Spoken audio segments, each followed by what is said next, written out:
Thank you for tuning in to this conversation. I loved this conversation.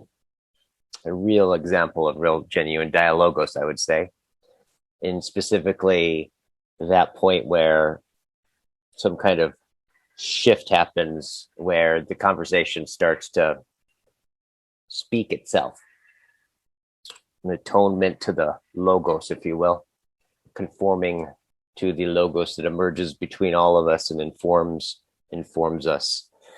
That sense of it, I think, was really present in this dialogue. And it also was part of a greater dialogue that I had for the Philosophical Fellowship, which is this dialogue happened after a series of spending about an hour and a half of all of us taking turns saying what awareness was or what awareness is, going around over and over and over again, taking a moment of silence, then awareness notices, going around and around, and then opening up into a conversation about the unity of awareness and being, if that is the case. And unfortunately, that I had technical difficulties and the video dropped out. And so only a few of us could come back together, which is this conversation. So if you want to see the whole thing, stop the video and go to the other Philosophical Fellowship. I have the link for that below. But this conversation ended up standing kind of out on it for itself. So I decided just to have two videos about this. So I really think you'll enjoy this dialogue. I loved it. So thank you for tuning in. Some housekeeping. Circling. The Circling Institute is officially registration for the Art of Circling, which is the year-long training in learning how to be a circling practitioner, which is an in-depth developmental embodiment of a lot of the things that you see here on the channel. I've been teaching that for years. Highly recommend if you're interested. Link below for that below. That starts up in a couple of months, and it's open for registration now. Also, we have open events if you want to explore it on every Thursday at 7 o'clock California time. And I also am seeing people one-on-one as well, and you can email me. So links for all that below. My email's below. Thank you so much for tuning in. Mwah.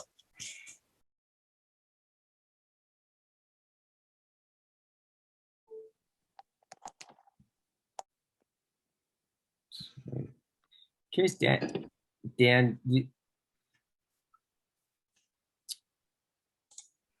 what are some of your thoughts about, because I know that you're you entered into a lot of this through your studies in Japanese culture, right? And meditating, and is that how you got involved in philosophy?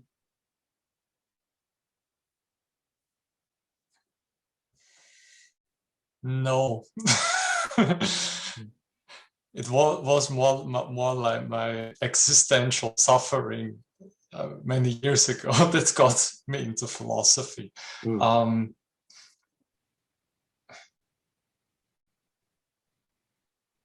I then like that was more like an intuition, but that for me, like something in the West always lacking. Perhaps this was because this God is dead, and you know, as if something has been ripped out of our heart at some point, and we are now suffering from that.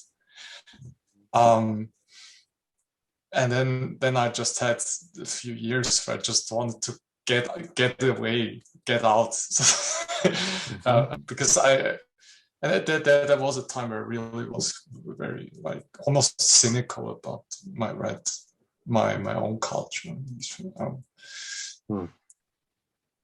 But I kind of like I found reconciliation all the time, and I think right? It's and Ivo de Gennaro said this in one of his interviews with Johannes. Said something like, the dialogue between the West and the East can perhaps start with the question: how do we hold ourselves in that dimension of sense, or in regard to that experience, what the ancient Greeks called physis, that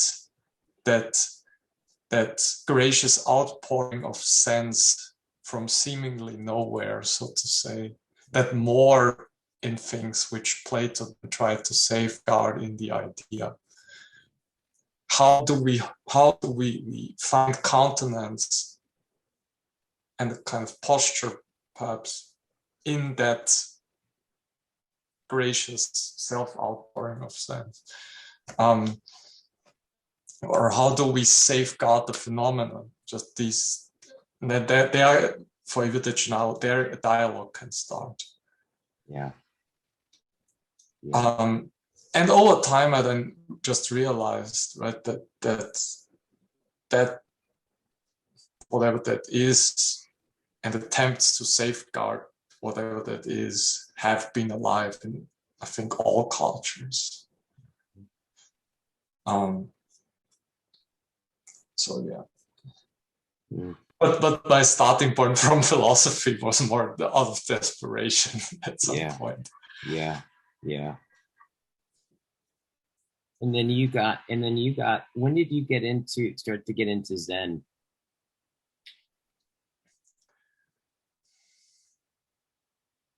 And when did you start meditating and that kind of thing? I mean, meditation doesn't matter what meditation. Meditation is really at the heart of Buddhism. Just sitting. And then, right, there are many different schools and so forth. With Zen, I think Zen really spoke to me just then how it kind of like also found expression in poetry, in things like art, in the gardens, so in the temples, or in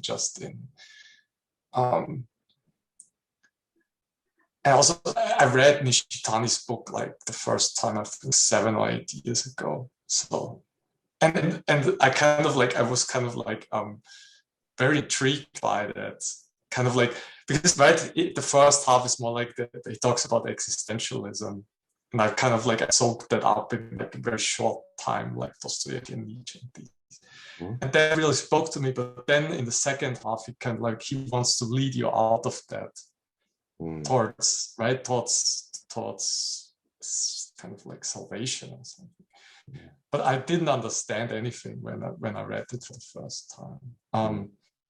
But it seemed to me that would be something that I want to pursue more. And there was this kind of like this almost this scent of something more, something inexhaustible, that was kind of like alluring me, and still keeps me going on that, because I can always discover something new in those writings. Yeah. That sense, that alluring sense of something more, or the moreness, right? That's alluring. That. And that's also in Heidegger, right? That in Heidegger, sometimes you also kind of like, I don't know, feel it. It's alive. It's there. It's breathing through the text. Yeah. But again, we don't know what it is. but at the same time, there's this, right? We think there's this need. There's this, right? This what Parmenides called the first. There's this need to say and think that being is. Yeah. So, and that was the first word. Yeah. The need. There's this call almost to man. Yeah. Yeah. Tommy just had like an awe moment. Put that to voice.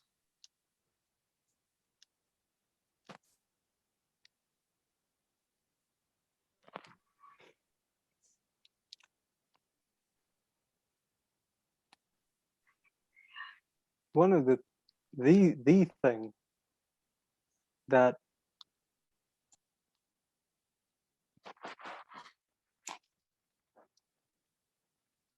we're reading Nishida now too, myself, Daniel, Leonard, and Zeb. And one of the things that Nishida says about religion is that religion is an event of the soul. It's kind of very solitude, this just solitary kind of just happening. And one of the things that I've been trying to, but not in the way that I used to, but it's a while ago now, but just, I suppose we just call it a spontaneous mystical experience that after having happened, everything is different. And it was like becoming aware of the discontinuity that puts a call on you to be cared for in your speech. It was just like one of those, like so fundamentally, it's just like it was this birthing of the philosophical element. Just like, what is that? It was just one of those very, this event that was just that I've been, and that led me first into like Joseph Campbell and Carl Jung, just trying to come into contact with as many ways in which I could say that thing, various traditions of mysticism. And it's like, well, why are we the species who is afforded to having those things that then we live our lives from and try to find that through all things? So it was just like this really just like, what is that? Like, honestly, what is that? And I've been trying to get better at talking about that. But I think the thing even then, and this relates to what Daniel, Seth, and myself were talking about yesterday, because there's that funny thing even about the etymological root of religio, meaning to bind, binding, boundary, the boundedness, all of these like kinds of playing with that kind of etymology. But one of the things that has become ever more apparent to me, and this is totally this is even thanks to yourself and John Vervaeke, Greg, Christopher, and everybody, you're really engaging in real fellowship with in this philosophical questing together. But it's like so often those beautiful experiences, mystical experiences, poetical experiences, they become, when reified, like into a singular ring of power. But then the thing you realize, even within that mythological context of something like the Lord of the Rings, that ring of power isn't actually the greatest ring, the living, binding friendship that allows that thing to be thrown back into the fire. It's that letting go of that thing. So recently, that's been kind of this wonderful, kind of invisible holding together in all of these technological gatherings, is just the blatant reality and necessity for real fellowship to do what is this human necessity as philosophizing with one another. And I think what you were alluding to even earlier about this weird place we find ourselves even culturally at the moment, and I suppose it's just like one of the things that maybe is happening here, but I know I definitely feel this with Daniel and even yourself to a little degree, but I don't talk to you as much. But it's like actually participating in a non-commodifiable form of fellowship for real meeting, real relating, real gathering, and real saying what is. But then even in that, there's of course that place of suffering, that place of practicing dying, and that living wording, and then letting that word die in the science down in the fire. So there's just something really, that's the thing that's becoming ever more apparent to me and ever more important to me, independent of whatever I think is a nice way to say something or a pretty way to put something. The thing that is ultimately most important is that continual invisible holding of fellowship, which affords all, which is, I think, the Lord of Rings, where the greatest ring, in fact, is that shared ringing out of that sounding out of sense. And then once again, even in that mythological context, you beckon forth the music of Iluvatar. Like you do this, we actually share in something beautiful. So it's gone from a very solitary endeavor to this, the thing that is more important than anything is just the reality of fellowship as these social creatures, being with one another, dying with one another. So like all that kind of, that's present to me right now. continually, regardless of what I say, it's just the very reality of relating with one another, being willing to be held like Frodo on the shoulders of Sam, or being willing to be a Sam willing to bear a Frodo. And then even in your absence from one another, living a kind of life where you're still responsible to them. So just the reality of fellowship. And I think that's really because, you know, I don't know about you all, but I don't have these kinds of conversations in physical proximity to myself. The reason why I'm here is because, you know, like this is almost becoming a place for the doing of this, the practicing of this, and the coming away from this, perhaps to evoke that Socratically with those to you. But then once again, but that thing, even learning how to suffer, is I think is really just in my personal proximal life, that's becoming the thing that's really becoming important with those close to me. But just really coming to that and like being with that.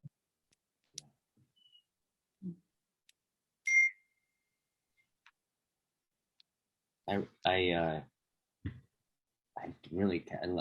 love what you said about the fellowship and the coming together. You know, it's funny. There's a few things come to mind with that, which is like, when is it? It's like there's nothing like suffering that will have you ask the question of why, right? It's like suffering and meaning seem to go so hand in hand, right? In that sense, because you suffer at some point, like you start to ask yourself, why the hell am I going through this, right? And that question kind of seems to open up to a greater whole, because if it's all about the confines of my suffering and there's nothing that's going beyond that, right? People can't survive that, right? They'll kill themselves, right? In some sense, right? So there is this deep link between this kind of opening beyond oneself and suffering, in this sense of like that we'll voluntarily suffer for things that are meaningful, but also there's a way in which our suffering can evoke questions and have us look for what's meaningful enough that will have me endure the suffering, right? So there's this deep wedded relationship between meaningfulness, right, moreness,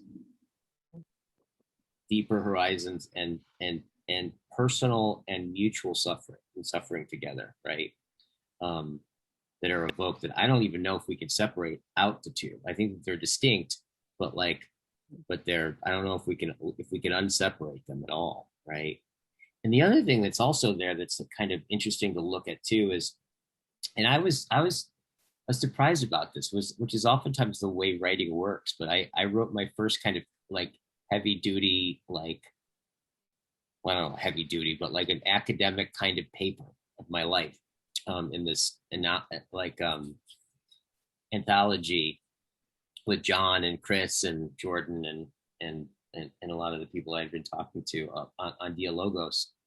And mine was about it was about listening to the logos as the and the sense of community through circling and talking about nihilism as a way of addressing nihilism. And I was surprised because I got into this whole thing about where I realized that there's an assumption about sociality, right? That sociality and being as being somehow that the social is somehow and it is in addition to being, right? Like there's like being and then it's social. But it's really interesting because when you really look at that, this is the thing that I got, you start to interrogate that, like as I did with this paper, is you start to realize it's like, wait a minute, there's this thing called social, I think it's in sociology, they call it social ontology.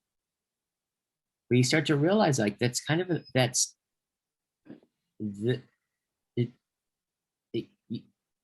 you get into this kind of strange thing where you basically realize like, oh, wait a minute, how is it that being can become social, right? Yeah. Without itself already being in some way oriented or open to sociality as such, right? So there's kind of this way where, in some sense, ontologically, being as such is already in its being is as its possibility to be together.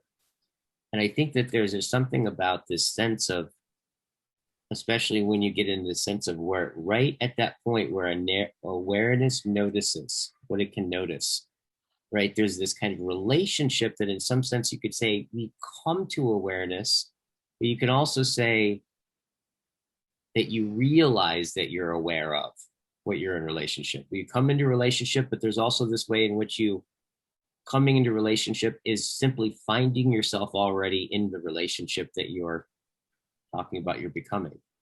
And it's one of the things you also find with circling is like, normally we think about like there's we all, on one way we could describe, there's a relationship that we all come together and we will get to know each other and we will deepen this relationship. And there's a way of talking about it, a valid way of talking about it like that. But there's also this way where we can sit, and this is oftentimes the domain that opens up in circling, right? Which is like, I could not know you. I can have no history with you. Yet I can start to describe the way in which I am already in relationship with you that's already inherently here, right? So there's this kind of sense in which this fellowship that you're talking about, this kind of place where we come together and we suffer, right? And we suffer together and we do it in the sense of meaning that I think in some senses, they all are so already together. Those are, I don't know what to say after that. In one sense, I want to respond with that, but to preface my response with, I even asked Daniel yesterday. I was like, I don't know if I can outgrow my mother tongue in terms of the way in which the grammar of Christianity kind of like undergirds, or even is kind of this implicit interwovenness with the very way in which I might find myself explicating the ontology I find myself in. Like this, just like, can I actually outgrow my own grammar of Christianity? But then kind of in my heretical and naive playing with the words, and even like with Daniel and Seth, just kind of like doing this playful stumbling, and maybe you get somewhere that you've never been before, just willing to be, honestly foolish. But like one of the things that just then like comes to the fore with what you were just saying, I continually, and it's like it keeps happening a little bit more and more. And like even within the context of Nishida Kitaro, who we're currently reading, there's this sense of like when within the Gospels, whether it's within the Gospel of Thomas or even when Jesus kind of talks about the kingdom of heaven, there's something about when you even play with the word king and kingdom. And so there's kin, and then king could be the verb form of kin. And you have this kingdom, this domain of kinship. And then it's just like waking up further into the reality of everything being in this interrelated oneness that spiritual awareness is like coming into. So just like I kind of have that kind of sense of it, because then there is kind of what's undergirding any of this is this just implicit latent relationality that then, in our relating to one another, we begin to cultivate. But there's something then even interesting in how kind of, I guess just currently, and I don't really know what to say about this, but just really dwelling with like the stories I love and why I love, and especially J.R.R. Tolkien as kind of this master mythologist, and like the Fellowship, and there's something very interesting about that. But then even, I suppose, just one other thing that I'd like to say, even in the reading of Nishida, and I said this yesterday to them, it's just that it feels like, I suppose I even said this in a way earlier, but I feel like now, in my very speaking in this living wording, I'm doing my own dying, and then that dying is that resurrecting. So I feel like if actually live spiritual life, let's say even within a kind of relationality to what Jesus within the Gospels is considered as this incarnation of the principle of logos. It's just like you get into a sense of like, if you actually take religion seriously, or you actually take spirituality seriously, then your very speaking and letting your speaking end and then speaking again is this continual living and dying and resurrecting. And then you can actually participate in this prayerfulness of like being a more compassionate human being, which is then kind of just, I think, leading you to what is like this endless way, in a sense of being compassionate. Because there's this funny thing about even Jesus within, he's considered an exemplar of compassion. So it's just there's something about that I just keep kind of like, I keep just like falling into my presuppositions, and I'm like, is that what that means? Is that what that means? Is that what that means? So I just find that to be,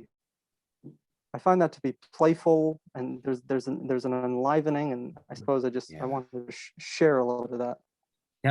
That falling into your presuppositions. What is it that has you what knows to notice that?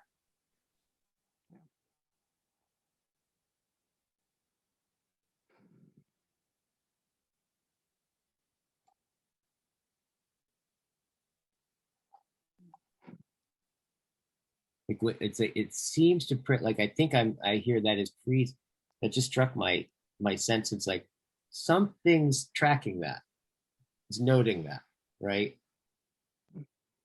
And also I'm hearing a sense in which, like, God, am I always like, I'm always dying into finding myself in something that maybe already is, and like there's a question at the periphery that I think I hear presupposes that would have you notice that you're falling back into these presuppositions that you're looking at that are religious. I'm just wondering if there's a question there, if it seems alive to me.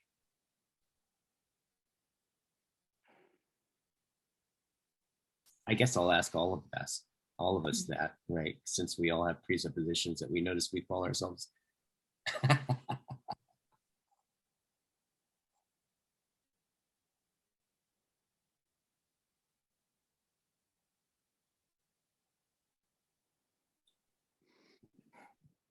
Well, for me, this is kind of the thinking as you're talking. It's really about explaining it's kind of like living from the diamond, and it's like experience. I mean, I haven't read a lot of philosophy or anything, but okay, so if Heidegger can explain to me, or if you can explain to me without me reading Heidegger, which I would prefer. I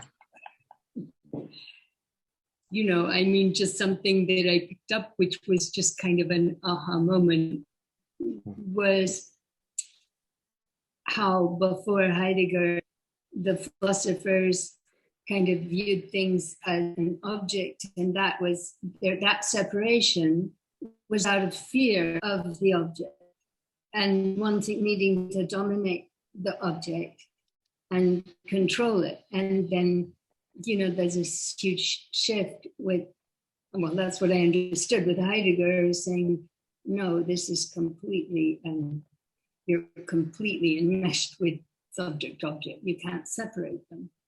And so that made me happy, because that kind of jived with what I'm after, which is kind of to live without this binary, without these divisions. And because that's the way to the diamond, there is no division in that, and living from that, expressing that. Just so I know, when you say diamond, what are you? Diamond, the soul diamond, call it, because it's sort of, I feel like everybody's got their own a little bit. DAIMON was sort of soul, etc. I'm not quite happy with all those explanations and kind of still searching for that. But it's kind of the living and relating to others from the subtle body, and because there is no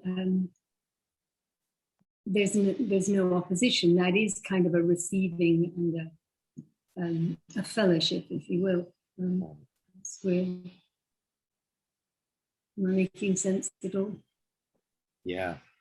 Well, I like that. I mean, I just like that image of the diamond, right? Like it is roughly standing for that thing that's we all have, that we all partake in, that's all, but also is the source of somehow our individuality, but connects us all, like the sense of diamonds. But it also connects us to, you know, the numinous or whatever, right? And it speaks, but it's kind of up to us to wrestle and to find out what it's saying, figure out what it's saying. So this sort of asking, and even in another person, kind of, what is it? Yeah. I mean, it's kind of what is trying to be born, what is trying to be. That, I think maybe that's a question that I'm always asking with other people or in, you know, in a group or anything. What is trying, and in myself, what is trying to be born? What's the idea? What's the understanding? Right. It's trying to, a voice that wants to be heard. Yeah. Mm. It's like this sense, yes. The wrestle. There's a lot of that. Yeah, wrestle. Wrestling is the right fucking word, isn't it? Yeah, it really is. Wrestle with the angel, I guess. Also, just that hint of that sense in which that, I mean, this is what I think one of the things that I think it's in some way, it's what makes it strange to be a human being, right? Because it's kind of like we don't quite know what we are, right?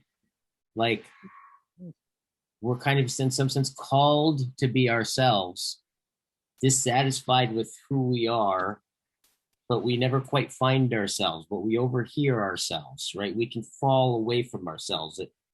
We're not quite like any of the objects that we see, right? But there's this kind of way where there's something about that this kind of, where this in between up, below, and above, and, you know, lateral and background and foreground, where this is somehow where there's this in betweenness where it all seems to be able to pour in and speak to itself, right? But that wrestling is such the right word, I think. It sort of allows it to unfold, you know, what we're talking about. It's like, unless you wrestle. That's why I'm not sure. I think that there's suffering, there's a meaning in that, because it's the suffering that gets you to the wrestling. And I don't know why, but I've just noticed that the suffering leads to the unfolding in an odd way. Perhaps not too much, and it can be overwhelming, but yeah, it seems to be a part of it, malheureusement.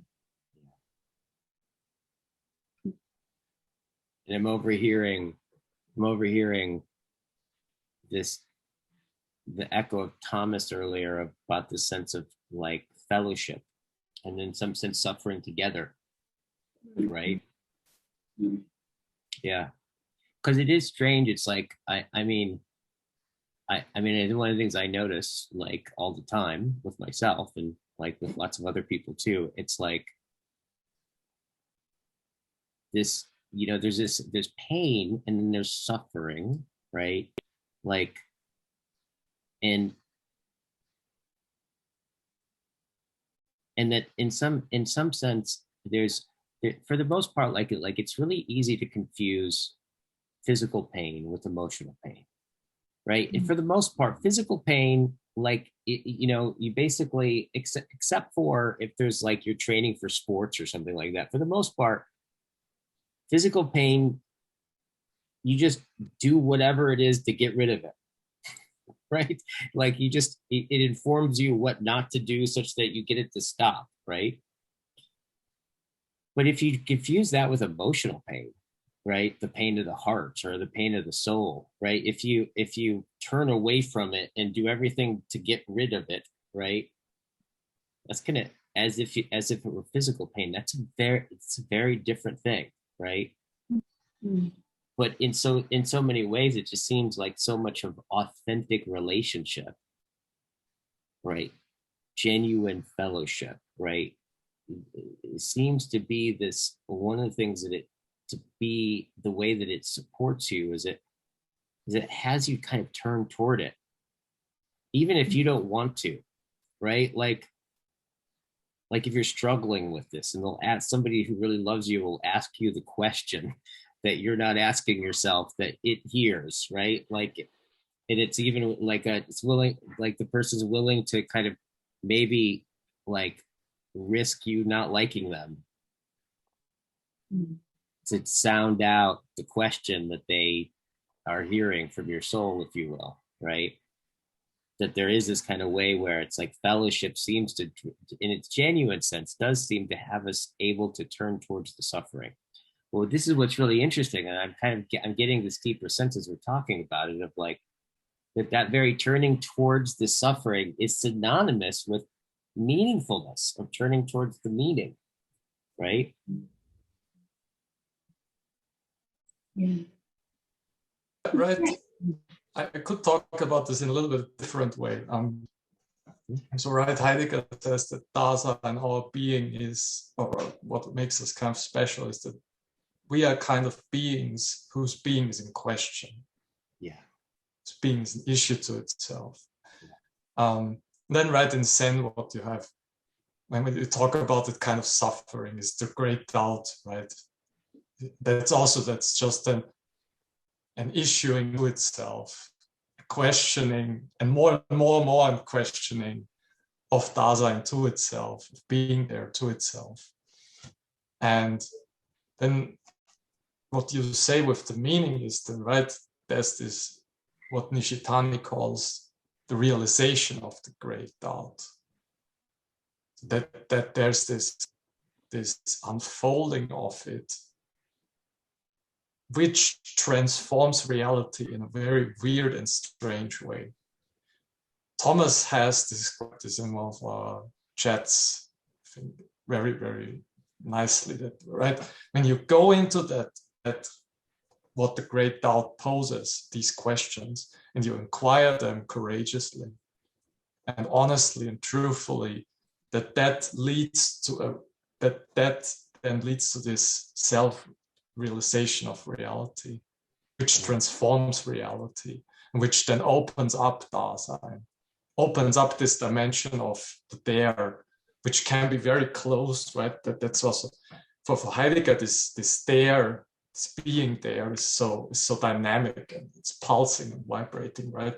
Then he said, but it can be, that's also when you see a depressed person, you see like you feel this, and you feel alone and closed, but it can also open, as if you then you make room for others also to enter that and be in biological fellowship with others.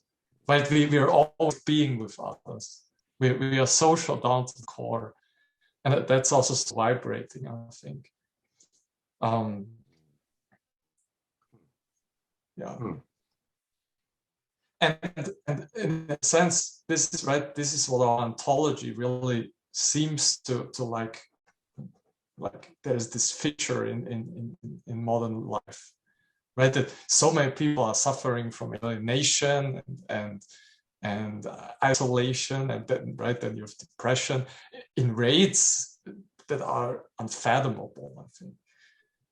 I mean, and I just, this ontology is also, and that's I think why that later Heidegger was so interested in technology, it's also built into our socio-historical world.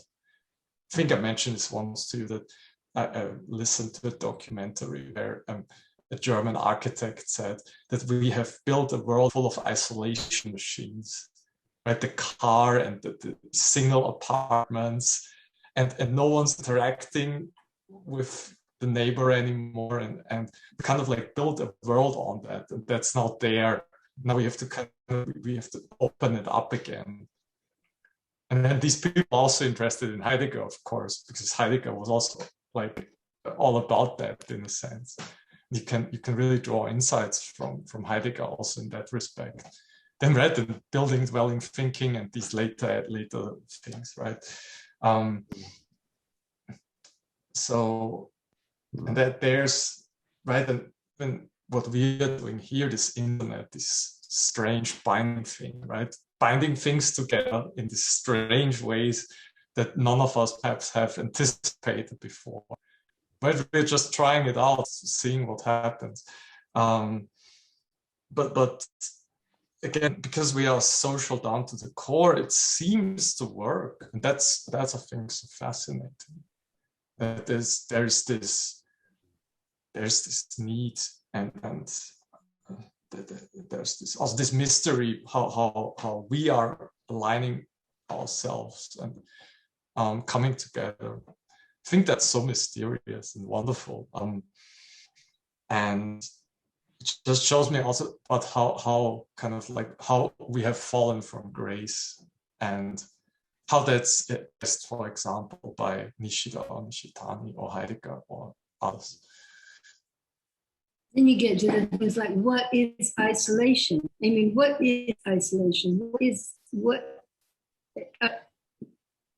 I mean, people can be surrounded by people, by family. They're like, oh, everything's set, and they feel completely isolated, and they try to nail it down. So I got, and I got insurance and everything, and they still feel completely isolated.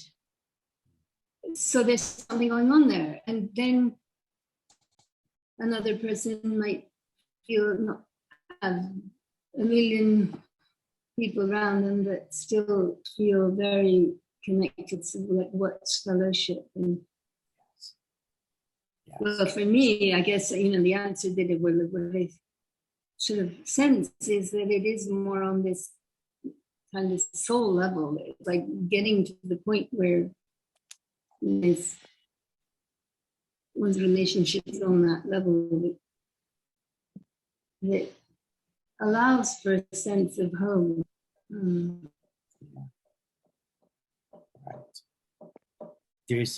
having a sense as you're talking about that. That's a great point. I think both of you really kind of talked about like that. The sense about this fellowship, but there's also this way in where I can be, it's not just given that when I'm around people, right? I can be surrounded by family to be totally isolated, right? There's this kind of way in which, or I could be completely alone and feel at one with everything, right? Like I have a tendency to say something, I want to almost say something like, that in some sense to be is to always be, whatever I say, if I'm isolated, it's simply the way in which I am constituted in relationship, right? It's like it's a descriptive of my relationality in the moment, right? In some sense, I think it's like, so it's that deep. And as you were talking about this, Daniel, about this kind of sense of the weirdness of the there, and the way it can be open and pulsating and dynamic, but also deeply constricted, and the sense of the isolation. What came to mind? It's so funny. I haven't thought about this in a long time. But my first client, I guess you could call him that, who was where I discovered where I started to work in this particular way. He lived out of town. This is before Zoom and all that kind of stuff. So he lived in Phoenix. I lived in California. And so he would fly out once a month, and I would work with him for, 1 to up to 7 days at a time, just one-on-one, all day long. which ended up that turned into a whole nother dimension of working with people, right? Because it's a totally different dimension. It's a completely different thing that opens up after when you spend all day with somebody. Even people, it's funny, even the most ADD people in the world, right? Like there's something different that happens at space. There's a syncing up that seems to be something different than working with groups or just working like, an hour and a half with somebody. So anyways, the guy that I discovered that way of working with was the first time he came in, he talked. I see, so what's going on, and he starts talking about his life. And I started noticing that after every 2 or 3 sentences, he would say something like, oh yeah, but it's cool. It's okay. And then another 2, 3 sentences, and then you say, yeah, it's fine. It's cool. It's okay. And like, I think at some point I started counting, and I think I hit over 30 times. And I finally started, I said, pause for a second. Who are you talking to? And he's like, what do you mean? I said, well, you've reassured me that it's okay, it's cool, and it's all right, like 30 times. And I never insinuated that it wasn't. So who are you talking to? And he kind of like pauses, and there's that moment where he kind of opened his eyes, right? And he's like, well, who was I talking to? And it's in there, and this starts to get at that sense, right, of like that it's so relational all the way down, right, that we can even be addressing people that aren't there, right? Like if I've also had this experience that kind of gets at this too, where I've been out hiking in the middle of nowhere, where I purposely gotten away from people I know no one's around, and I've tripped. And one time I tripped and fell right flat on my face, and then I noticed I immediately felt embarrassed and I blushed, and I was like, and I knew no one was looking at me, no one was around. I still blushed. And then I was like, and I caught that, and I was like, I kind of chuckled at myself as I'm getting up in this kind of composed way. And I noticed my self-composure, right? As I'm getting up, no one's there, right? So there's this way where it starts to get in this level of where there is this kind of relationship that we're always in, right? In some sense, we're kind of like, that's what, when I saw that, when I was out on my own, I started to realize, like, God, I'm always in a gaze, right? It's part of the ways that I am, right, is by being aware of being looked at or heard or in relationship with. And that relationship can be one of the ways that are there, can be so suppressive, right? And in the case with the guy that I was talking about, right, like, well, answering that question, who was he talking to? Well, come to find out, like, he had no idea that his mom was insane, had a whole personality disorder, that he basically had a whole world that he hadn't ever thought about, right? That where he was just basically holding his family together in this massive vat of like unarticulated trauma, right? Yeah. He had no idea about, right?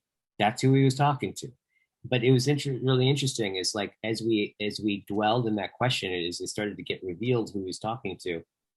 The recognition of that who and unfusing from it in some sense was the freeing of his there.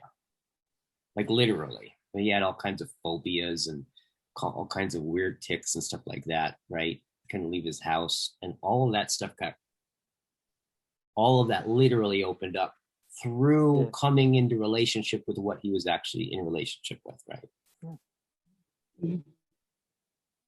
So we're always in relationship with somebody, even if they're not there. Yeah. There's this great quote. Can I read it to you? It's Everyone must be aware of and be judged by everyone else, and the opinions that the ignorant, dull, slow-witted hold about us are no less important than the opinions of the bright, the enlightened, the refined.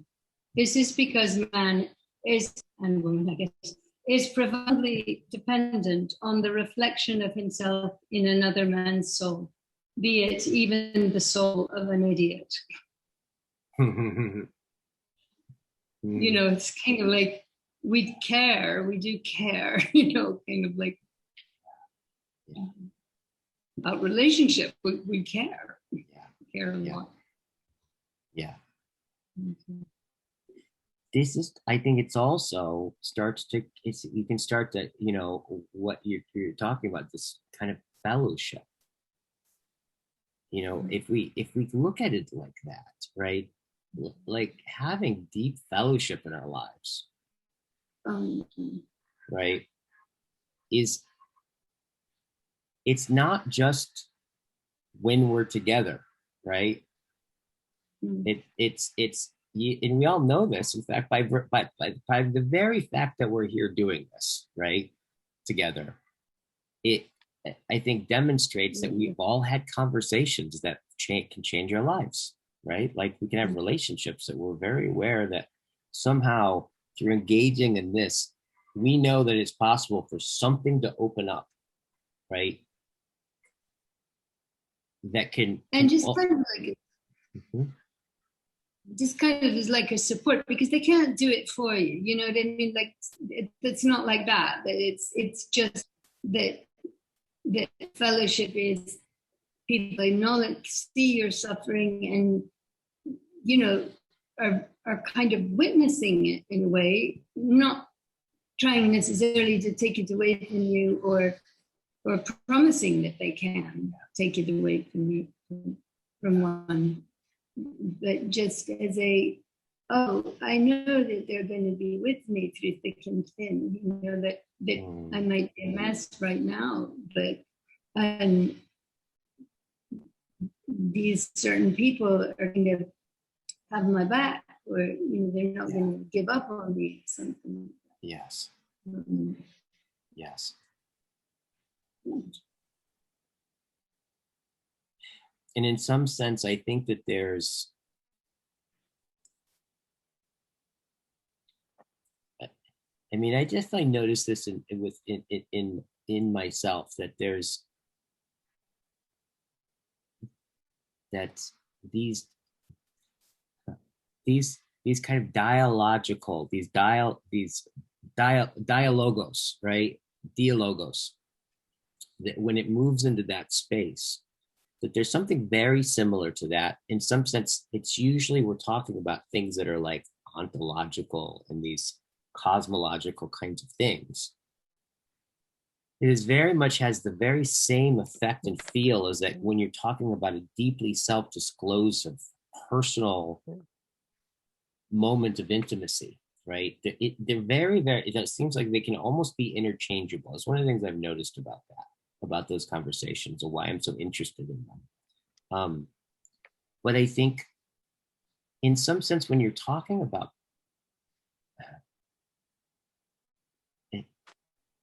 becoming more intimate with being, right? And come to understand more of being starts to open up for you in a meta sense, in the philosophical sense, in the ontological sense, that you're also kind of also talking about what I think you start to address something that is precisely what is always holding you. Like they think about Winnicott conceptualize it as the whole, he talked about the childhood is the first womb was the mother's belly. Second womb, especially given how, I don't know if there's anything more vulnerable in the universe than the human infant. It's the most helpless, pathetic thing in the world. Like it can't survive probably an hour, right, after it gives birth without the mother being right there. So, and then then all the developmental and psychological needs that the whole family system, it's a womb, It's a holding environment. And I know Wincott's idea, I think it's really, there's a lot to this of like where he said that to the degree that that holding environment holds you in all of the different ways of meaning that means as you psychologically kind of grow, that if that holding environment goes well or well enough, there is a sense in which you, in some way, you grow up and you step into that holding internally. And to the degree that that holding environment becomes part of your something internalized in psychological language, it's to the degree that you can open up to ambiguity and be, right? Because the more there's this sense of an okayness that's implicitly there. And there is something for me that is very similar, and I noticed, and I don't hear this talked about a lot, that I think, and it's usually not thought of this way, but I've noticed that it has this effect on me that when these deep kind of these mystical insights, these kind of broader senses of bringing language to our ontological sense, our metaphysical sense, right? That it does seem to have those insights, does seem to foster that sense of okayness that I walk around in, right? It can be very nurturing in that way.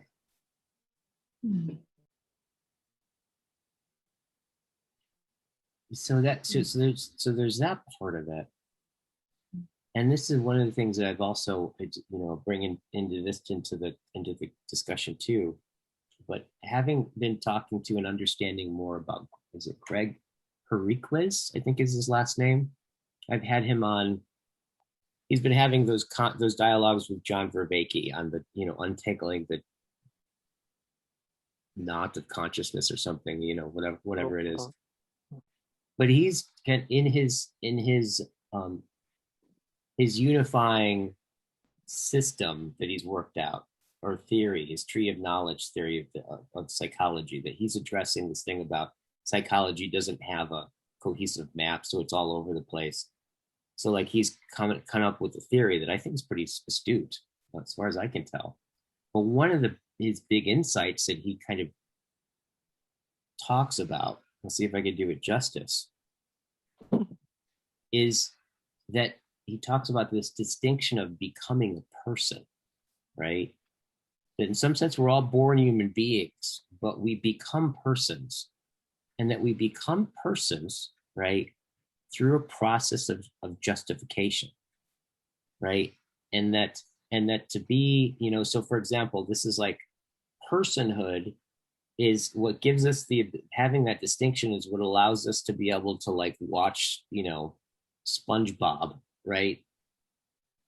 We can take personhood and give it to something, like a sponge, and we can not even notice it, right? It's just, we can watch Smurfs talk to each other and animals talk to each other because we give them personhood, right? We're not born with that. That comes through socialization. And what he says is specifically, it's being socialized as a system of justifying your own existence. That to be socialized means that you've been socialized and that you can stand amongst others and you have a sense of your existence is justified. You're doing what you're doing, you're saying what you're saying, and you're justified with others in the massive courtroom called sociology. It's synonymous with being a person. But the problem is, as he says, is that where psychology really comes in is, of course, there's all these things that go on with us that we can't justify, right? That then splits off and becomes its own thing that we can't include, and it ends up, drawing in all these divisions. So in some sense, eyes of another can be these eyes in which one can be like a courtroom. My eyes can be like a courtroom to you, to where, and I think this is oftentimes the case when we make eye contact with other people. It's very different than if I like make eye contact with the wall or with a tree or with an animal. If I make eye contact with a stranger, it is like phenomenologically the most non-neutral experience in the world. We just, that, I think that demonstrates what this personhood shakes in that moment. It recognizes, it's like, wait a minute, you're like, whoa, it's like Bambi on ice. Like, am I okay? Are you okay? Should we be, why are you looking at me? Am I like, like all of the checks on my own justification, right, comes forward in that relation. But I think oftentimes in society, it's filled with like a courtroom, right? It's like a courtroom. I think it's getting worse and worse too. Oh, sorry, I interrupted. Yeah, totally. It's getting worse and worse because, like in caveman days, it's kind of like if there was a job for everybody. If you could make a mastodon stew or, you know, something like that, you belonged, didn't you? Because, or make a pot. But nowadays, it's, and even now, like the electrician, there's something that he does, but most of us don't do anything. We're sort of like, you know, we're, I don't know, it's like air. It's like, so there's, I think there's an insecurity in that because we depend on our likability so much. So there's what you can say and what you can't say, what you can look like in it. So it's like, I kind of think that that's causing an enormous amount of anxiety because it's kind of, is there a market for me? You know, is because our belonging kind of is contingent on whether we can contribute something. And so it's kind of like maybe we've got to get away from that because it's not going to get any better. It's going to be like machines are going to do it all. And so we should go to the beach, but nobody seems to be able to go to the beach. Nobody seems to be able to kind of like stop working because you stop working might not be valuable. And then, well, that's why I think it's just so necessary that these communities kind of do build up, you know, because otherwise, you know, otherwise it's going to be very difficult to find that kind of sense of home in oneself. Absolutely. And I think that there's something about John, I think John Vervaeke and I were talking about this kind of different way of talking about it, like where it's like, you know, going from the court, like the courtroom to the courtyard or something, right? Where, because I know in the basis of a lot of like psychology is that you go and see a therapist and you know, in the Freudian sense is that you disclose all of this stuff that you don't disclose everywhere else, right? And you bring it into language, right? You bring it into into language and articulation. And there's something about that does something, right? It kind of integrates it back into the person, or you can digest it or something like that. However, I think that there's another way where I just see this over and over and over again with people, of where, especially when it comes to things like shame and humiliation, right? Which are necessary things, especially in like in a society. If there wasn't shame, it'd be very difficult to like have a society at all, right? It's like, just you can imagine imagine going to Starbucks and just laying on the floor, right on your back, you know. Everyone will be like horrified, right? You'll be horrified, everybody horrified, you know, you're not doing anything other than laying on your back.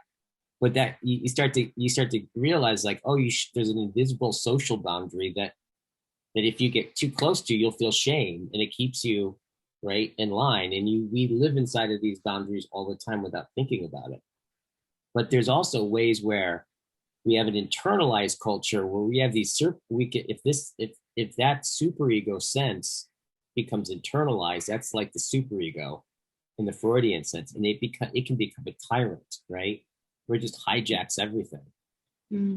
But then there's ways in which I think it's possible for fellowship, right, to be places in which encourage self-disclosure, right? And where you kind of go through the fire of where you, because I've never seen anything that touches shame other than this. It's like saying it and then having the experience of being seen and accepted. Like, I don't know anything else that can touch shame other than that. And in some sense, I think the Catholics were right on about confession.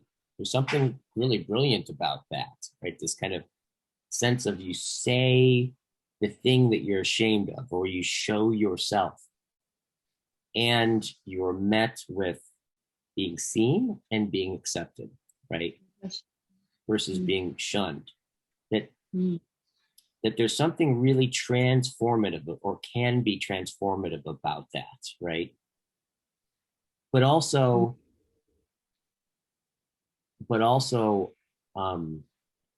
encouraging, but can only happen through acts of courage around it, right? This is this kind of deep sense of fellowship that I think that as that can start to come forward with people, and people can start to be seen and accepted and understood, right? And in a very real way, that starts to also open up one's whole being, and that sense of that holding environment that we walk around in, right? And we live inside of. There's also something very powerful about being able to witness that and remain open and caring, supportive, loving, basically. Yeah. I think it's hugely transformative. Yeah. Like the experience of, yes, I can do that. Yeah. Yeah. And I think maybe a lot of people have never done that for somebody else. And it's, yeah, Guy, I think that's very transformative too. Yeah.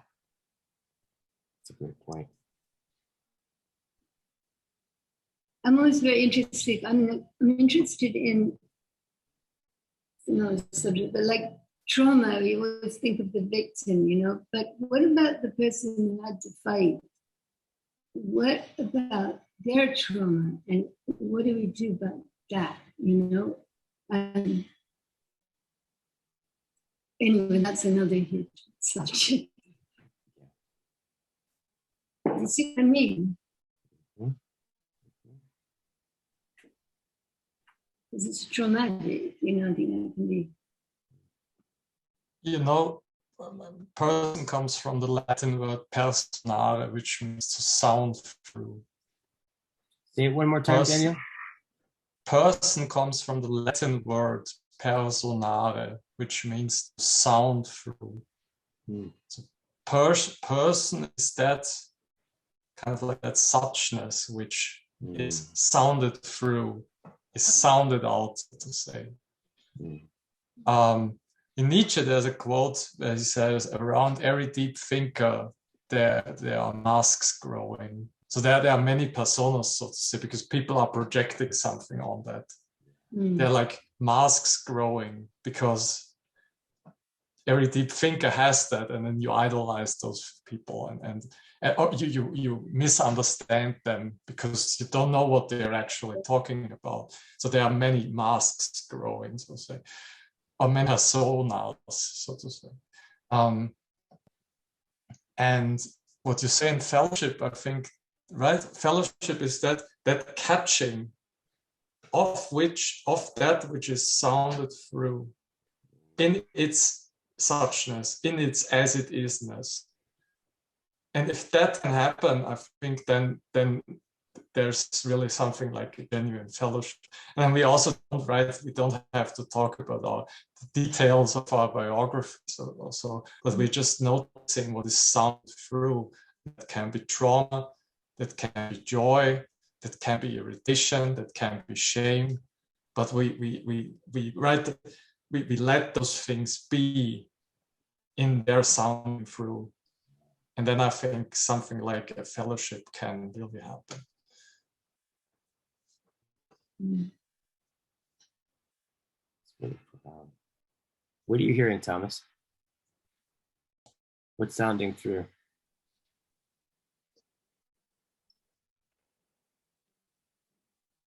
There is just I think perhaps one of the things that I think we're obviously very much doing here, but maybe needs to, well, not even, but one of the things that we're doing, and I'll say this in the context of one of Immanuel Kant's antinomies, where he was talking about the nature of freedom. And one of the ways in which he was talking about the nature of freedom is that he considered freedom as an absolute causal spontaneity arising from itself. It's one of these ways in which, if we don't even know how to talk about what being is, what or how or why is it that being opens? It's like, what is inceptionality? What is origin? What is arche? What is that? What is logos calling? What is aletheia showing? What is phusis knowing? What is eros bringing? Like what? It's just like, what is that thing, that principality that is ultimately then constitutive of all things and all of their interrelationships? And we are the kind of creature that then that can come into an articulate form of that kind of principality. But then it seems that in that religion being an event of one's soul, kind of coming into contact with that, whatever that freeing thing is that can become unfree, and then awakening to the freedom to become aware of that kind of unfreedom. But to do that in a context of fellowship, then it seems like you're actually enacting a living holding for the place and home for that kind of principality, which is the absolute causal spontaneity arising from itself, which is even why I think in all of these gatherings, it's continually considered the dialogical fire.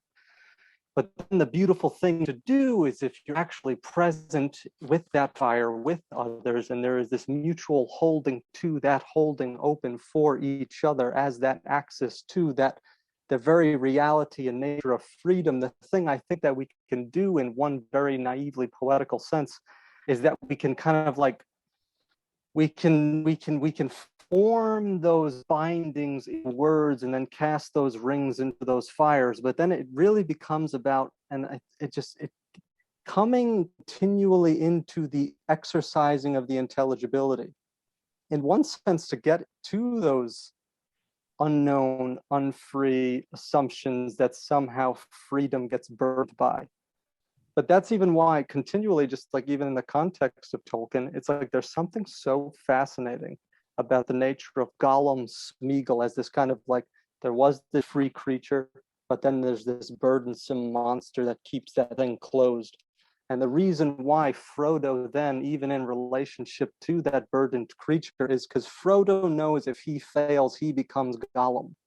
But that means by keeping him close, he's always trying to redeem the reality of Smeagol, because then by that, his being able to redeem that, he has a hopefulness then that even he himself could be redeemed. So there's something about relating to just the reality of that free element. And I think one of the most beautiful ways in which we actually enact free element together is in just real dialogical relating. So I think there is, if we have to, I mean, one of the ways in which we could consider that causal spontaneity arising from itself, we could consider that logos as exceptionality. But if you kind of consider it in that principally constitutive participatory sense, that means that very principal constitution is the thing that already constitutes you in a relationship to it. So it's not just some kind of model that is separable from your participation. It's like, no, then that free element is how you are constituted in a relationship to others. But the thing that we're constantly facing, especially in the context of Gollum, is when that ring and that singular binding then forces you to covet, and it closes the nature of your freedom because somehow you, I don't know, you hanker on that, you covet that, and you continually repeat the same kind of words to yourself. And that's just one form of kind of, I guess, idolatry, that then you get into this just incredibly self-deceptive state where you know, you can literally go like Gollum, 600 years of never waking up from a stupor. You can just be so stuck in your own shit, you know. So I think that for me, the thing that's present is just imagining and enacting that the context of the dialogical fire is where we actually participate in what being itself is, as is realized by humans in relationship. So there's just something so cool about that. But I continually have this image is just like all of us are just spitting out these rings, and these rings are going into the fire, and we keep just, so there's just, so, and even I suppose one of the ways in which we get to the ways in which those kinds of, we could even find ourselves in relationship to our own unfreedom and realizing those assumptions that are already kind of undergirding our participation is like, in one sense, it's like we are simultaneously a very oral being in addition to being a literate being. So there is all these writings and these histories and burdened by culture. And then, of course, Greg Enriquez is precisely the person to bring up as being involved in this continually self-transformative justificatory network that there is history and is relationship, and just, so it's like we are historical creatures, and we're continually, by being historical creatures, transforming the nature of our own historicality or something like that. But I think the thing, and even this is a, I think it's a cool thing, but I don't even know how much sense it makes. We were talking yesterday about even just the way Heidegger considers metaphysics in its culmination is technology itself, or something like that. So then just the very technology then affords the actual place for doing real philosophizing again with one another. So there's something about just, just something really, there's something cool about that. And I don't know, like, it's even just trying to get clarity on the obviousness of the way in which we're even gathering right now is something that's like illuminating. That's what's present to me. Right, it's the culmination in a sense, because what has happened for what Heidegger called the end of philosophy, that the fire has been extinguished, the fire of inceptionality, that principality, that suddenly something happened and everything kind of collapses, or is like in the state of crisis. Crisis, right, has this double meaning in Greek, being a crisis, but also like an opportunity. And Heidegger says, now thinking can start again, so to say. Yeah. Now inceptionality can be inceptionalized again, or something like this. Now we are called again. If enough people realize that, right, that trait of being in that kind of like what Heidegger then called that Seinsverlassenheit, like the forgetfulness or abandonment of being, also that kind of like that shock that brings you to you step back and you're really in this almost like frozen, almost like, right, something, and that then could kindle again that inceptionality, that we start thinking again. That's so much is in what he was saying, Thomas, was this giving back of the ring the whole time. This rings, that image, it's just fabulous, because it's like that's the letting go, the letting go, the letting go, which, you know, has to be kind of constant, doesn't it? Okay. Otherwise, there's the golem, you know, there's the golem. It's fantastic. Image. Giving it up.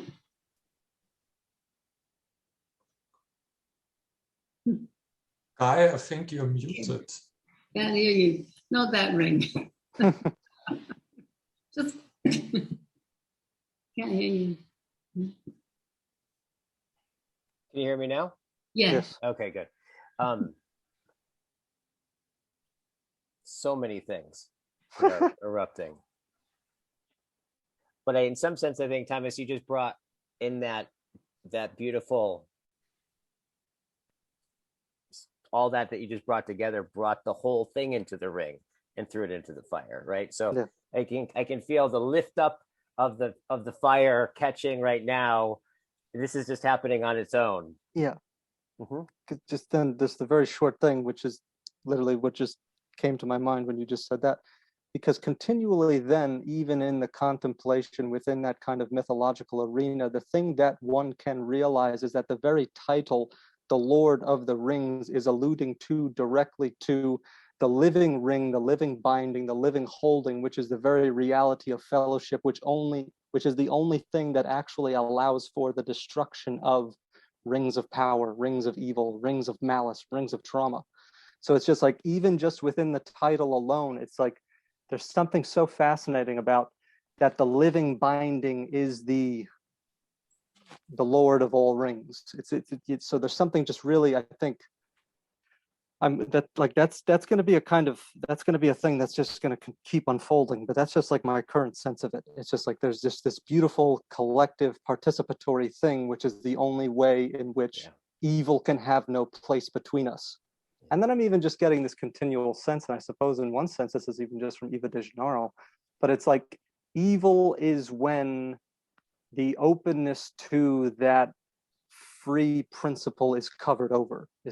So it's just this continual will to will, and just this keep just mashing together of things, and there's never an actual alluding to the discontingency that is inexhaustible and we can participate in, or something like that.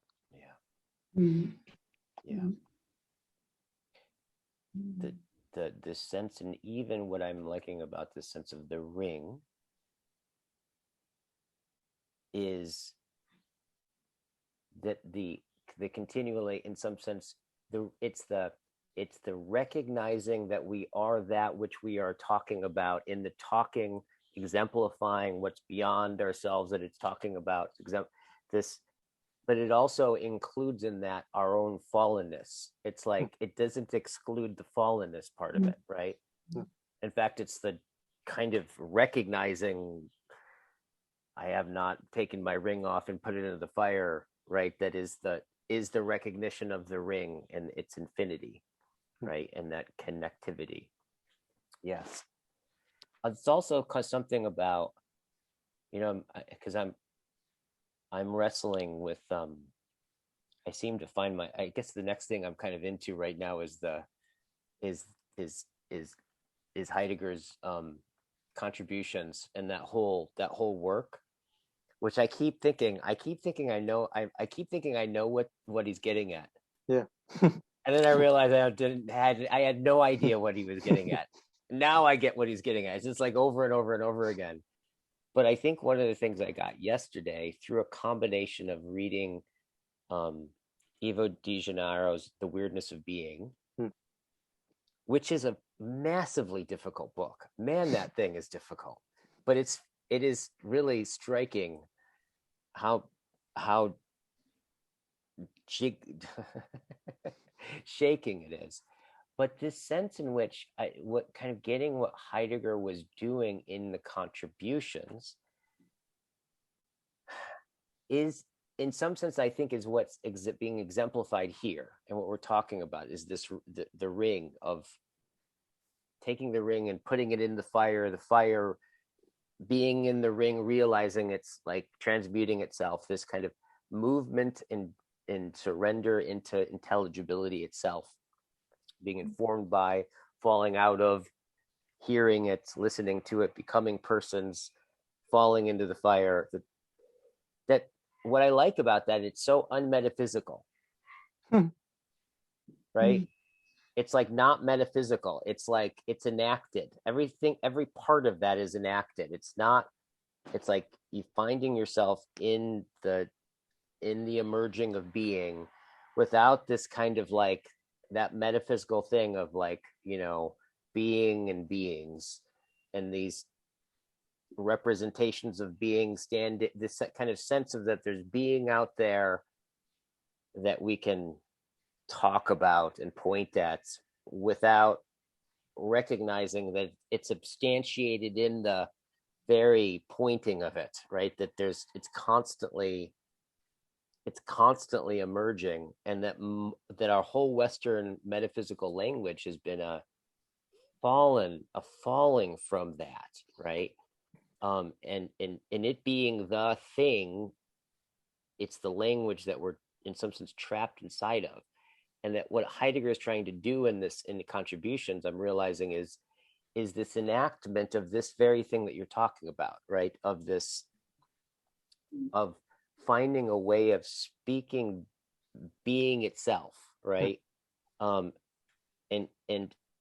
in keeping it in play in its own recognition of its own originality from moment to moment to moment to moment to moment, right? That aliveness is, I'm realizing I'm realizing at least this round of the lap that I'm getting is like what he's getting at, which is quite exciting, which is it feels like it's what we're getting at in this conversation is the unmetaphysicality of the reference, right? Of this. I am gonna have to sign off. It's I'm gonna have to. Yeah, I have to sign off here too pretty soon. But this has been fantastic. Great. So nice to meet you guys. You as well. Yeah. Welcome, Fiverr. Thank you. Thank you. Thank you for having me. It was great. Take care. Yeah. Take care. Bye-bye. Bye-bye.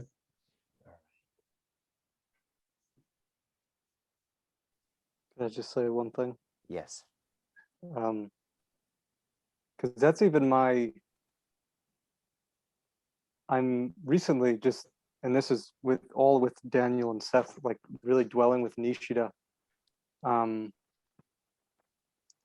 in the way in which I'm coming into a greater contact with that kind of underlying grammar of the ontology of whatever I am as a Westerner, whatever, however you want to say that. But like that there's something so, and I've never really wondered about it like this until recently, but like the event of the logos, the principality logos as incarnated, as a form, as a mortal form, encounterable, as is told within the Gospels, when that figure undergoes the enactment of being itself as this eternally constitutive pattern of living, dying, and resurrecting. There's something about, even within the Christian message, it's like they're trying to even get to just like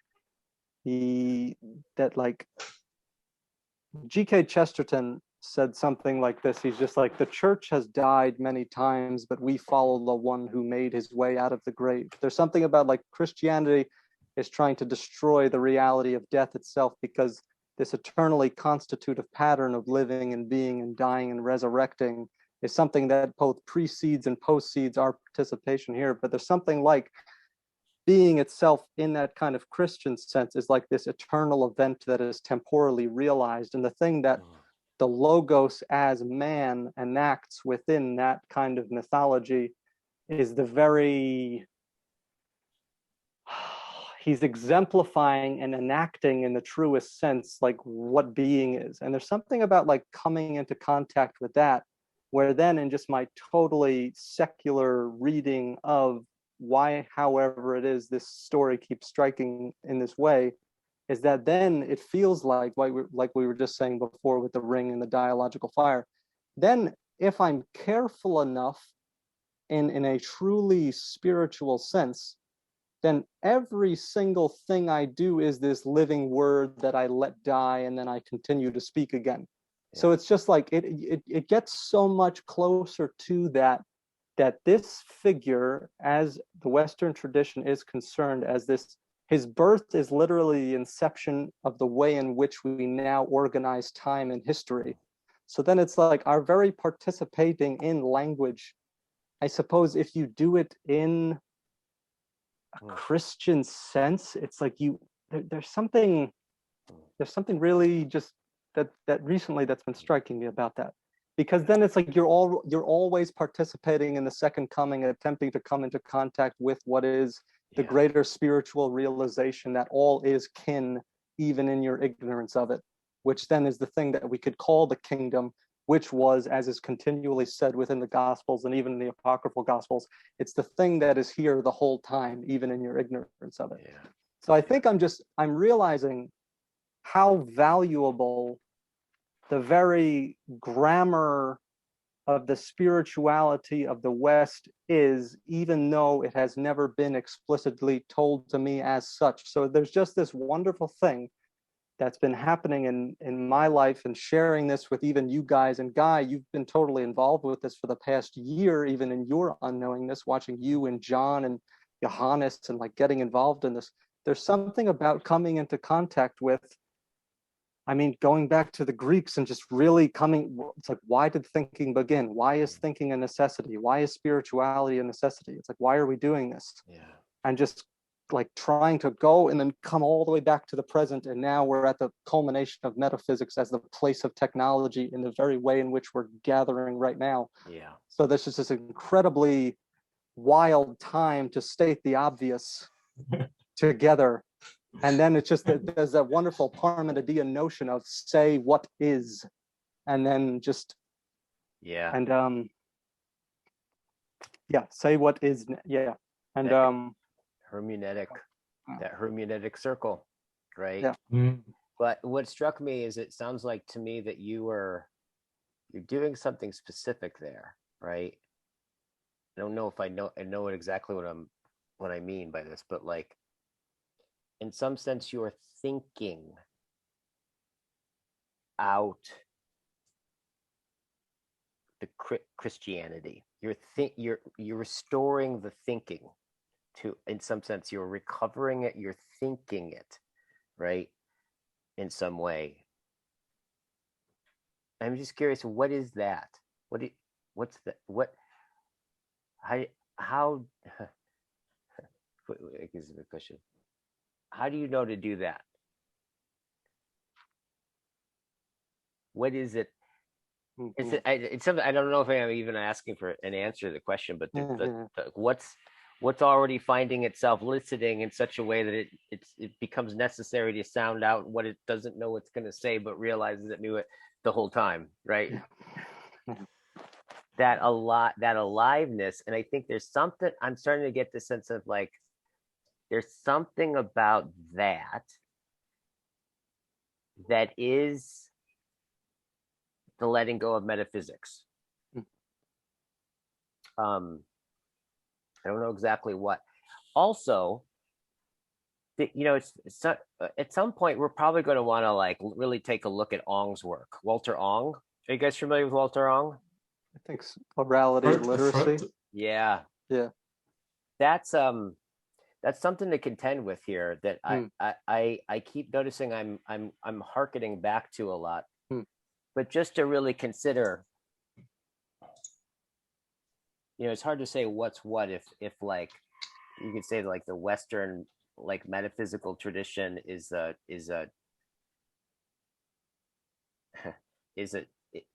this is a pattern of it, or it's a pattern of it.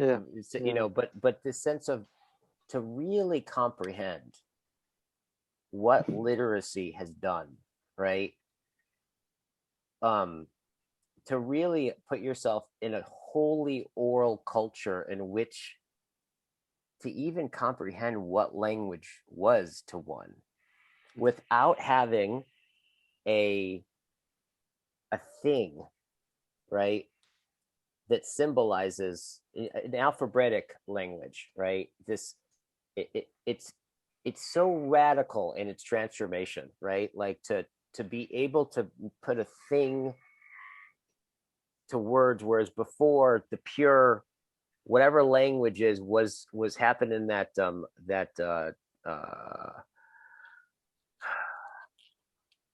this in sound without a visual representation of it was the connection between mind and being, right?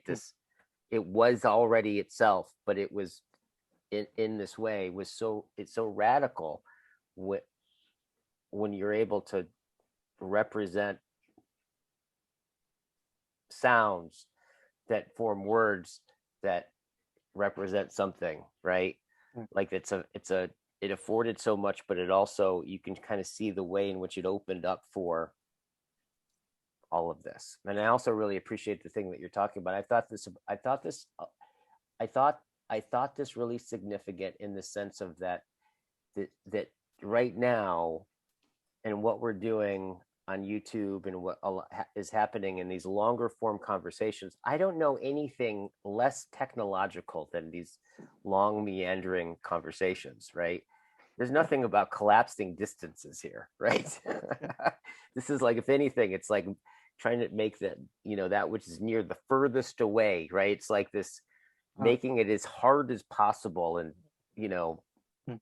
it's being aware of the sending as it's being sent, like it's almost the opposite of the technological. It's one of the few places where technology has led to something untechnological. Yeah. Right? Yeah. That's striking to me. Yeah. Yeah. That's striking to me. Yeah. And this is just incredibly obvious, and I think just it's in one sense just repeating what you said, but this is the way it sits with me. But then, like, in this context, even though this isn't the only way we should commune with one another, but then, like, technology itself becomes the place for filial, fellowship philosophizing. Yeah. Like this. Yeah. I just want to say what we're doing is Scholé, right? And Scholé is, in that sense, it's pre-philosophical, and it's also pre anything else. Yeah. So from that kind of like that fellowship which we are enacting, in the best case, then we could also start, how do we build a community? How do we build a city? How do we build schools? Yeah. And all of these things then up there, that what we are doing is that, right, that groundwork, just the primordial sitting around the campfire, and enacting trust and sociality, as we have alluded to so often. And that's Scholé, I think. And that's before anything else. Yep. So we get a measure of, right, as Tichenau says, that get a measure of sufficiency at the first time. Yeah. And then we know, like, we get a kind of like we get a feeling for the sweet spot where sufficiency arises. Yeah. From that, then we become kind of like aware and attuned to that, and then we can start thinking about other stuff. That is the best way to say it. That attunement to the sweet spot. Mm. That is really my experience with this. Is there's that. Well, actually, somebody posted a video where they filmed their daughter every time that she was practicing phonemes, and then like made it a fast movie within an hour as she locked in the phonemes. You literally watch her go. She goes like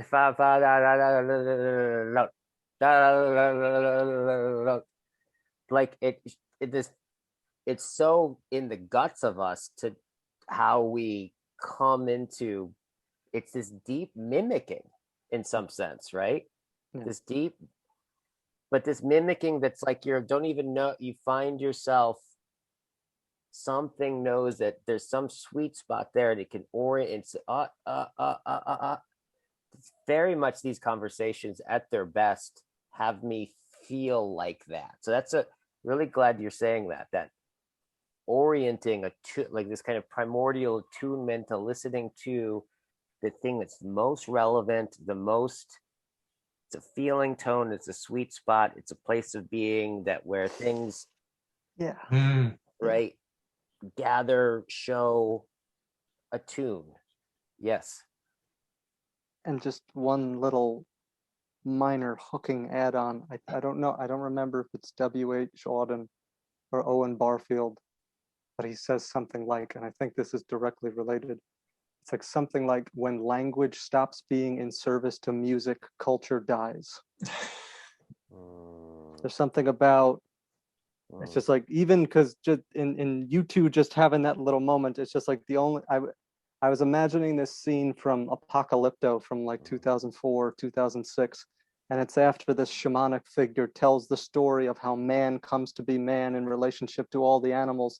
And then once everybody kind of settles into the knowing of their place in their story within the wild as home on earth, then the only thing that you start to hear from the background is the drum beat, doom, doom, doom, and then everybody gets up and they start dancing. Yeah. Because there's something about, and then I suppose even that's kind of like enacting into a dialogos, where we have this like, you know, this dialectical gathering of the firewood, but then it's like it's the poetry and the music, and when like that just spontaneous kind of happening, you know, that was the sense I was just feeling. It's just like there's something then very interesting about, like, of course birds are continually singing with one another, but we are this very musical creatures, very poetical creatures, oral creatures. Right. I think that's really interesting. And that the soundtrack disappears. Right.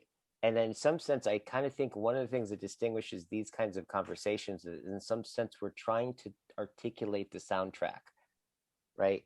And normally the soundtrack has this kind of withdrawing function. In fact, I always remember going and getting, I'd like a movie and I'd go get the soundtrack and I'd realize I didn't even notice most of the songs, right?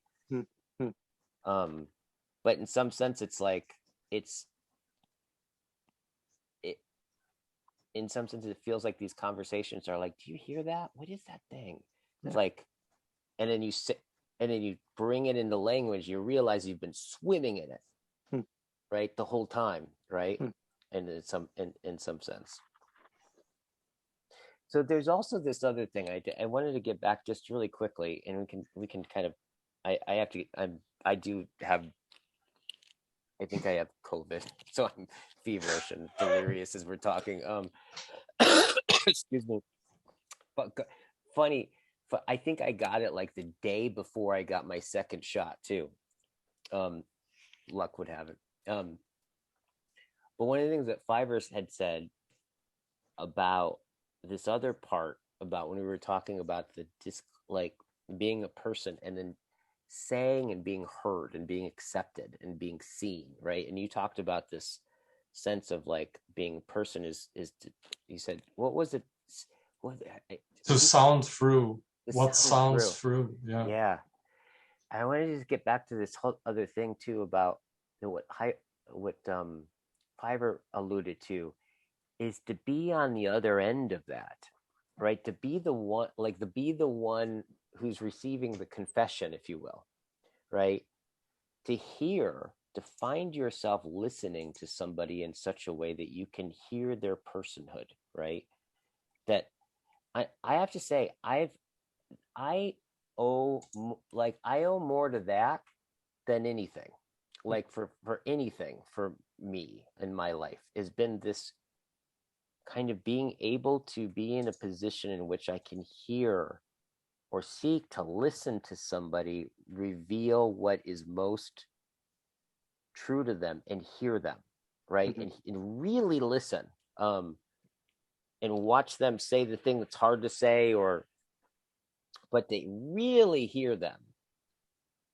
So, but what's interesting is that, especially when you think about the way language works, is that speech is always already speaking into eliciting. That's like, it doesn't make it like speaking only makes sense if what's always prior is eliciting. You can't imagine like somebody, because in some sense to hear someone is in some way is to really hear them, is to hear them responding to, you're hearing how they respond to their world. In other words, you hear how they listen, because their speech, to the degree that their speech is articulated, is to the degree that they're attuned to a listening that they're in response to, right? That's always been the sense with communication, that you hear a lot about, like there's books on communication, they tell you how to talk. That's not how you talk. You talk by paying attention and listening, and then responding to the degree that you listen. You just find yourself sounding out, right, the thing in response. So this kind of quality of just, there's this other part I just wanted to highlight about, there's something there, there's a phenomena there about this kind of quality of like learning to listen and also in basic questions, you know, the way that Heidegger talks about this, and he put it so clearly, about the Greek sense of thinking was really more about seeing and hearing than it was about the wiggly thing happening in your skull, right? Like thinking, when it became like downstream after that, when we became rational animals, that's when thinking started to be inside of the person. But really, originally, the notion of eidos, all of that was thought was considered more about perception than it was about hearing yourself talk in your head, right? Which is kind of getting at that thing Fiverr said and everything that we're saying here, and we're circling around. And then just last thing. Yeah. There's something I really love about, and Daniel could say more about this even, and this is coming from Johannes. When one translates zoon, logon, echon, which is what, like, the Latin translation of that, and the English translation of that Latin is how you get rational animal. But I think that you're already aware of this. When you translate the zoon, logon, echon, you get a living being in the logos, or a living being bearing the logos. And then you get into this very cool thing when you move further within the Western tradition to even just what Jesus is. Then you get logos as living being in the logos. And then kind of what thinking could become is logos as a living being in the logos, realizing its own logic, continually falling into. So there's this very cool continual, just very, very cool, when, like, it honestly, it just makes me want to become like fluent in the Greek and fluent in Sanskrit, and just try to come into contact with why our species starts doing this at all, you know. Yes. In all honoring silence. Yeah. Go figure. Yeah. Awesome Great. conversation. All right. Thank you. All right. Thanks. By the way, when do you guys read when do you guys do you have a regular time that you meet to read Well, the Shitani? It's 4 a.m. for me, Eastern Standard Time. we meet at Wednesday, 4 a.m. Eastern, because that's the only time Seb has time during the week. Those lawyers, man, you know. And perhaps next week on Sunday, that's what's cool. We scheduled. We want to discuss the weirdness of being from Ivo de Gennaro. You doing that on Sunday? Next week, yeah. So Yeah. on which is the 30th, I think. Yeah. And if you want to come, then we reschedule it to a time that you're good with. I'll check. I think I can probably do that Sunday. I have to check. Yeah, that'd be great. And then I know Johannes is trying to get the next meeting with Ivo as well. So talk about that book. Yes. All right. It was fun. It was really great. That was awesome. Thank you. Bye. Bye. Goodbye.